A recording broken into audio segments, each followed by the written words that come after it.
Hi there, it's Madeleine from Earth Candy. I'm just cutting some soap that I made a couple of days ago. It's a kind of Christmassy soap. It has little cubes of clear melt and pour that I've scattered over the top of it with little bits of green leaves and frosty little red berry cubes. I didn't want to over-egg the pudding with regards to Christmas soap because I think there's a lot of people doing really deep hued ones, and I do find that my soaps sell better if they're paler. And this is fragrance with the Dove type fragrance, which is called Divinia. It's a very strong kind of powdery sweet. If you're a fan of the Dove soap, then you'll love this soap. It's stronger than that fragrance, but it's really, really nice.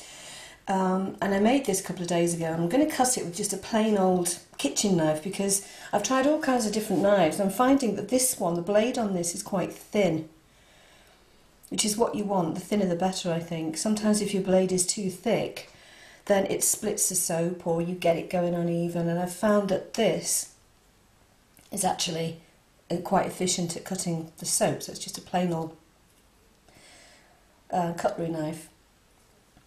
Now, I had a bit of a disaster with this soap. I put the fragrance in it and my oils, I think, were too warm. And what happened was the mixture riced, which is that the oil doesn't get absorbed very efficiently into the soap batter. That happens if your oil is too warm or too cold. And I think in this case it was too warm. It was a disaster, and it went like semolina. Now, if that ever happens, you can rectify it, you can save it. So what I did was I quickly poured it out of the mould back into the metal bowl that I mixed my batter in. I put it over a pan of hot water and I whisked it with a stick blender. And I just kept on whisking it until it went smooth again. You'll find if it goes like semolina and it's still quite liquid, and what happens is the oil, the fragrance oil, separates from the batter. And it's unmistakable, you know. If it happens, you'll know. There's a difference between ricing and seizing, I find. The difference being, if it seizes, it goes solid, and then you can't do anything with it. You have to just ram it into your mould and hope for the best.